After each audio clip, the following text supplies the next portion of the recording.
सोचिए जरा, अगर कल सुबह उठते ही आपको बताया जाए कि आप बोल नहीं सकते, आप लिख नहीं सकते, आप विरोध नहीं कर सकते और सरकार आपसे बिना वजह सवाल भी कर सकती है, तो क्या यह संभव है?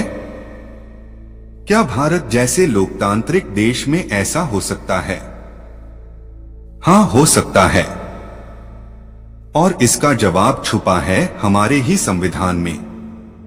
मैं हूं संजीव और आज हम जानेंगे फंडामेंटल राइट्स लिमिटेड क्या होते हैं और इमरजेंसी में आपके अधिकारों का क्या होता है। वीडियो अंत तक देखिए, क्योंकि जो सच आज आप जानेंगे वह किताबों में बहुत कम बताया जाता है। भारत का संविधान हमें देता है फंडामेंटल राइट्स, जिन्हें हम मौलिक अधिकार कहते हैं, जैसे बोलने की आजादी, समानता का अधिकार, धर्म की स्वतंत्रता, शोषण के खिलाफ अधिकार, जीवन और स्वतंत्रता का अधिकार। अक्सर हमें लगता है कि ये अधिकार एब्सोल्यूट हैं, यानी इन्हें कोई छीन नहीं सकता। लेकिन सच्चाई यह है कि भारत में कोई भी फंडामेंटल राइट पूरी तरह एब्सोल्यूट नहीं है। हर अधिकार के साथ जुड़ा है एक शब्द। संविधान निर्माताओं ने एक बात बहुत साफ समझी थी, अगर अधिकार बिना सीमा के दे दिए जाएं, तो समाज में अराजकता फैल सकती है। इसलिए अधिकार दिए गए, लेकिन सीमा के साथ। उदाहरण समझिए, आपको बोलने की आजादी है, लेकिन आप हिंसा के लिए नहीं उकसा सकते। आप देश तोड़ने की बात नहीं कर सकते। आप किसी की मानहानि नहीं कर सकते। इसीलिए आर्टिकल 19 में साफ लिखा है, freedom of speech subject to reasonable restrictions, यानी अधिकार है लेकिन नियंत्रण भी है। इमरजेंसी एक ऐसी स्थिति होती है जब देश की सुरक्षा, अखंडता या संविधान पर गंभीर खतरा हो। भारत में इमरजेंसी 3 प्रकार की होती है। 1 national emergency, 2 state emergency president rule, 3 financial emergency. आज हम बात कर रहे हैं नेशनल इमरजेंसी की। जब देश में नेशनल इमरजेंसी लगती है तो संविधान का संतुलन बदल जाता है।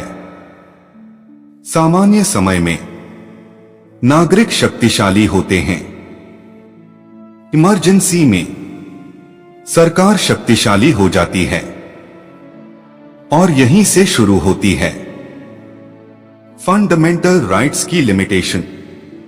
इमरजेंसी लगते ही सबसे पहला असर पड़ता है आर्टिकल 19 पर। आर्टिकल 19 में दिए गए अधिकार, बोलने, घूमने, संगठन बनाने की आजादी, अपने आप सस्पेंड हो जाते हैं। मतलब आप सरकार के खिलाफ आवाज नहीं उठा सकते। प्रोटेस्ट करना अपराध बन सकता है। कई गतिविधियां गैरकानूनी घोषित हो सकती हैं और इसके लिए अलग से आदेश भी जरूरी नहीं। आर्टिकल 359 अधिकार हैं लेकिन लागू नहीं। अब यह हिस्सा बहुत ध्यान से समझिए। आर्टिकल 359 कहता है, इमरजेंसी के दौरान प्रेसिडेंट यह आदेश दे सकते हैं कि फंडामेंटल राइट्स तो रहेंगे, लेकिन उन्हें कोर्ट में लागू नहीं किया जा सकता। यानी अधिकार कागज पर हैं, लेकिन आप उन्हें मांग नहीं सकते। सिर्फ एक अधिकार को कभी सस्पेंड नहीं किया जा सकता, आर्टिकल 20 और आर्टिकल 21। यानी अपराध में पिछली तारीख से सजा नहीं। जीवन और व्यक्तिगत स्वतंत्रता का अधिकार। इतिहास से सबक 1975 की इमरजेंसी अब आते हैं भारत के इतिहास के सबसे बड़े उदाहरण पर। साल 1975 भारत में इमरजेंसी लगी। उस समय अखबारों पर सेंसरशिप, नेताओं की गिरफ्तारी, जनता की आवाज दबाई गई। लोगों को यह एहसास हुआ कि अधिकार सिर्फ कागज पर भी रह सकते हैं। इसी अनुभव के बाद संविधान में कई सुधार किए गए। संविधान निर्माताओं की सोच। डॉक्टर भीमराव अंबेडकर ने कहा था, संविधान चाहे जितना अच्छा हो, अगर उसे लागू करने वाले अच्छे नहीं तो वह बेकार है। इमरजेंसी का प्रावधान इसलिए रखा गया ताकि देश टूटे नहीं, लेकिन इसका दुरुपयोग न हो। यह जिम्मेदारी सरकार और जनता दोनों की है। आज के समय में हमें क्या समझना चाहिए? आज जब हम सोशल मीडिया पर लिखते हैं, बोलते हैं, सवाल करते हैं, तो हमें यह समझना होगा कि अधिकार हैं, लेकिन संविधान के दायरे में, और इमरजेंसी कोई सामान्य चीज नहीं, यह अंतिम विकल्प है। लेकिन अब सबसे खतरनाक सवाल, इमरजेंसी लगाने का फैसला आखिर करता कौन है? क्या राष्ट्रपति अपनी मर्जी से देश में इमरजेंसी लगा सकते हैं? क्या प्रधानमंत्री अकेले यह फैसला ले सकता है? या संसद सिर्फ मुहर लगाने का काम करती है? हम इमरजेंसी के पावर स्ट्रक्चर को पूरी तरह खोलेंगे। वीडियो अंत तक देखिए, क्योंकि यहां एक बहुत बड़ा भ्रम टूटने वाला है। आम धारणा बनाम सच्चाई। अधिकतर लोग सोचते हैं प्रेसिडेंट ने इमरजेंसी लगा दी, लेकिन यह पूरी सच्चाई नहीं है। भारत में राष्ट्रपति तानाशाह नहीं है, अकेले निर्णय लेने वाले नहीं हैं। राष्ट्रपति संविधान के अनुसार काम करते हैं, और यही संविधान की सबसे बड़ी ताकत है। आर्टिकल 352 जो नेशनल इमरजेंसी को जन्म देता है। नेशनल इमरजेंसी का प्रावधान संविधान के आर्टिकल 352 में है। इस आर्टिकल के अनुसार अगर भारत की सुरक्षा, युद्ध, बाहरी आक्रमण या सशस्त्र विद्रोह से खतरे में हो तो नेशनल इमरजेंसी लगाई जा सकती है। लेकिन यहां ध्यान दीजिए, प्रेसिडेंट तभी इमरजेंसी घोषित कर सकते हैं जब उन्हें यूनियन कैबिनेट की लिखित सलाह मिले। असली ताकत किसके पास है? अब सवाल उठता है, यूनियन कैबिनेट क्या होती है? यूनियन कैबिनेट मतलब प्रधानमंत्री प्लस वरिष्ठ मंत्री समूह। प्राइम मिनिस्टर अकेले इमरजेंसी नहीं लगा सकते। कैबिनेट की कलेक्टिव डिसीजन जरूरी है। 1975 की इमरजेंसी के बाद संविधान में यह सुधार किया गया कि कैबिनेट की सलाह लिखित होनी चाहिए ताकि कोई भी व्यक्ति बाद में जिम्मेदारी से न बच सके। प्रेसिडेंट की भूमिका रबर स्टैंप या गार्ड। अब एक अहम सवाल, क्या प्रेसिडेंट सिर्फ रबर स्टैंप हैं? जवाब है नहीं।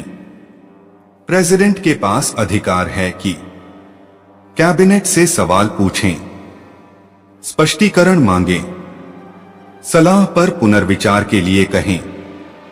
लेकिन अंत में अगर कैबिनेट अपनी सलाह दोहराती है तो प्रेसिडेंट को मानना ही पड़ता है।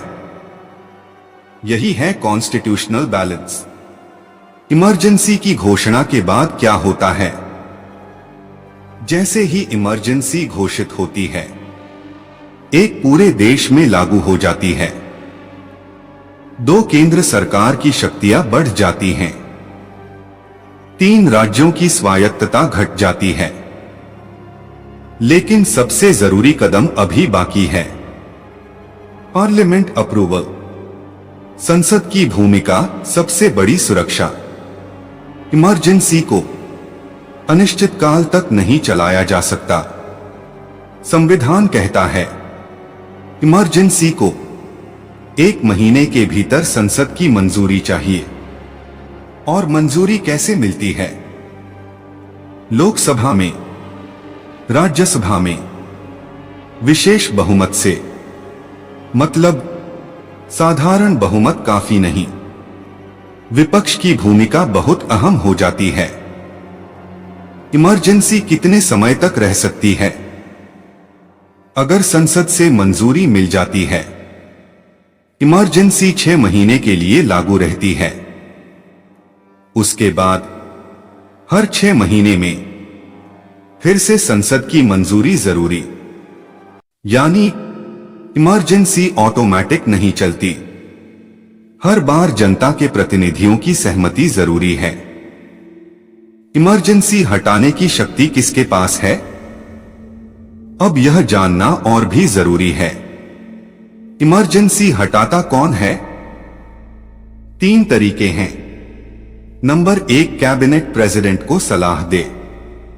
नंबर 2, पार्लियामेंट प्रस्ताव पास करे। नंबर 3, लोकसभा साधारण बहुमत से भी इमरजेंसी खत्म कर सकती है।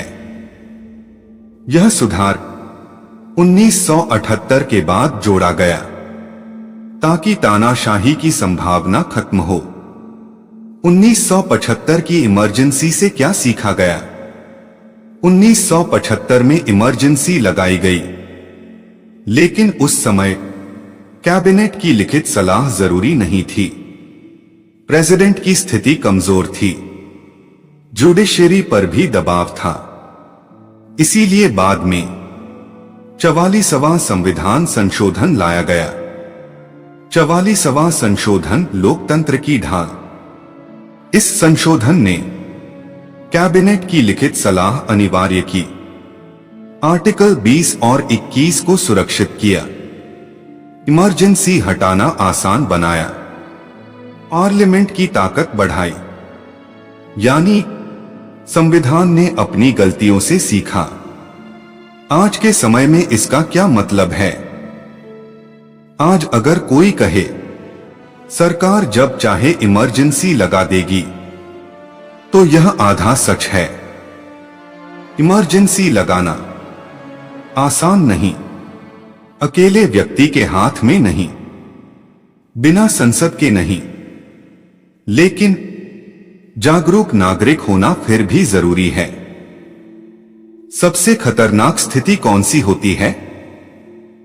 इमरजेंसी से भी खतरनाक स्थिति होती है जब लोग संविधान को जानते ही नहीं, क्योंकि अनजान जनता सवाल नहीं पूछती और बिना सवाल लोकतंत्र कमजोर हो जाता है।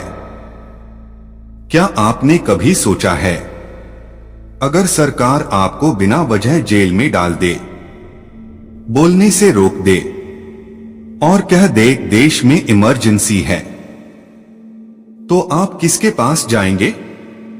पुलिस के पास, सरकार के पास, या फिर कोर्ट के पास?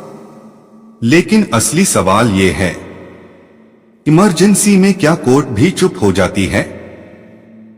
क्या जज भी सरकार के आदेश मानने लगते हैं? और क्या संविधान उस समय भी आपकी रक्षा करता है? हम जानेंगे इमरजेंसी और जुडिशरी की सबसे संवेदनशील, सबसे डरावनी और सबसे जरूरी कहानी। अधिकतर लोग सोचते हैं इमरजेंसी लगते ही कोर्ट्स बेकार हो जाती हैं, जज कुछ नहीं कर सकते, लेकिन सच्चाई इतनी सीधी नहीं है। भारत का संविधान कोर्ट को सिर्फ न्याय देने वाला नहीं, लोकतंत्र का रक्षक बनाता है। जुडिशरी क्या होती है?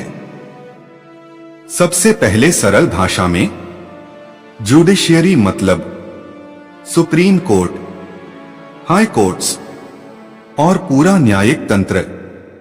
जुडिशरी का काम है संविधान की रक्षा, नागरिक के अधिकारों की रक्षा, सरकार को संविधान की सीमा में रखना, और यही काम इमरजेंसी में सबसे मुश्किल हो जाता है। इमरजेंसी में कौन सा अधिकार सबसे पहले खतरे में पड़ता है? जब इमरजेंसी लगती है, आर्टिकल 19 फ्रीडम अपने आप सस्पेंडेड हो जाता है। लेकिन असली खतरा आता है आर्टिकल 21 जीवन और व्यक्तिगत स्वतंत्रता। यानी क्या आपको जिंदा रहने का अधिकार है? क्या आपको बिना वजह जेल में रखा जा सकता है? यही सवाल भारत के इतिहास में सबसे बड़ी बहस बना। 1975 की इमरजेंसी जुडिशरी की परीक्षा। 1975 में जब इमरजेंसी लगी, हजारों लोग गिरफ्तार हुए, बिना मुकदमा, बिना कारण बताए।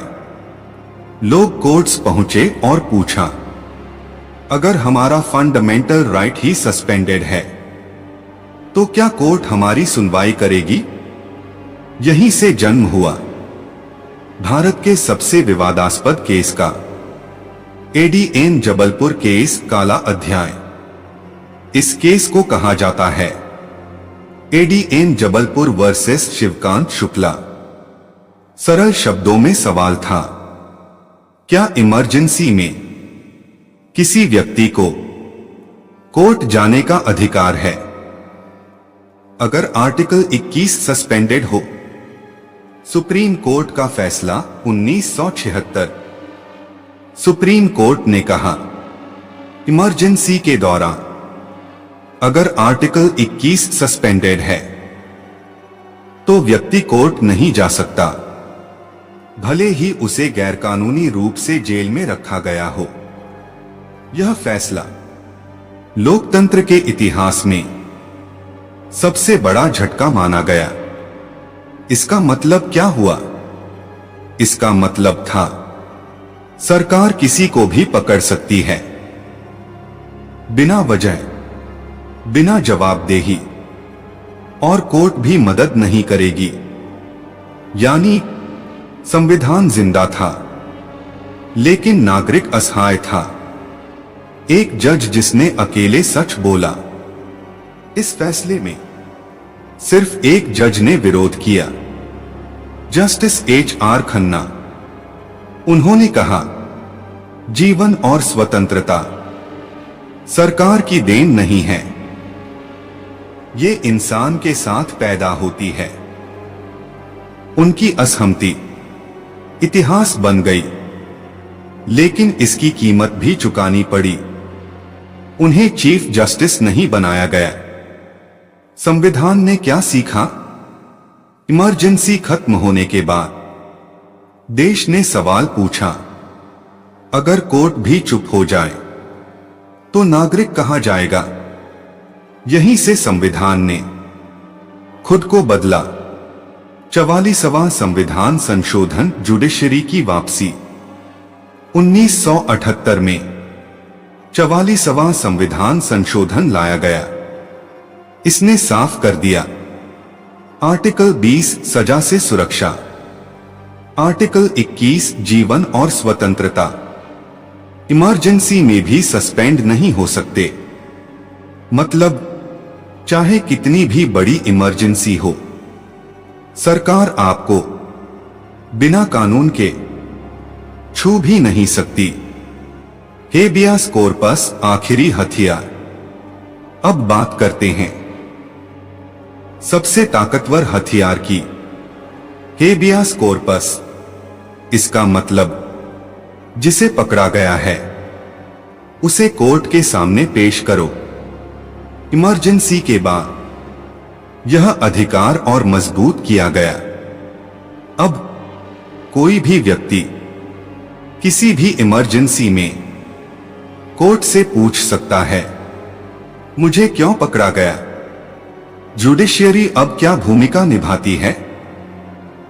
आज इमरजेंसी में कोर्ट चुप नहीं रहती। जुडिशियरी सरकार से सवाल पूछती है। हर आदेश संविधान की कसौटी पर परखा जाता है। अब इमरजेंसी का मतलब तानाशाही नहीं रह गया। आज के समय में इसका क्या मतलब है? आज अगर कोई इमरजेंसी लगे, सरकार को जवाब देना पड़ेगा, पार्लियामेंट को मंजूरी देनी पड़ेगी और जुडिशियरी हर कदम देखेगी। यानी तीनों स्तंभ एक दूसरे को नियंत्रित करते हैं। लेकिन खतरा अभी भी कहां है? खतरा इमरजेंसी से नहीं, खतरा है नागरिक की चुप्पी से। अगर लोग नहीं जानते आर्टिकल 21 क्या है, हेबियस कॉर्पस क्या है, कोर्ट की ताकत क्या है, तो संविधान कमजोर हो जाता है। डॉक्टर भीमराव अंबेडकर ने कहा था, संविधान कितना भी अच्छा क्यों न हो, अगर उसे लागू करने वाले अच्छे नहीं हैं, तो वह बेकार हो जाएगा। लेकिन उन्होंने यह भी माना, जागरूक जनता सबसे बड़ी ताकत है। अगर यह सीरीज आपको थोड़ा भी मजबूत बनाती है, लाइक करें, शेयर करें, सब्सक्राइब करें और कमेंट में लिखिए, मैं संविधान को जानूंगा और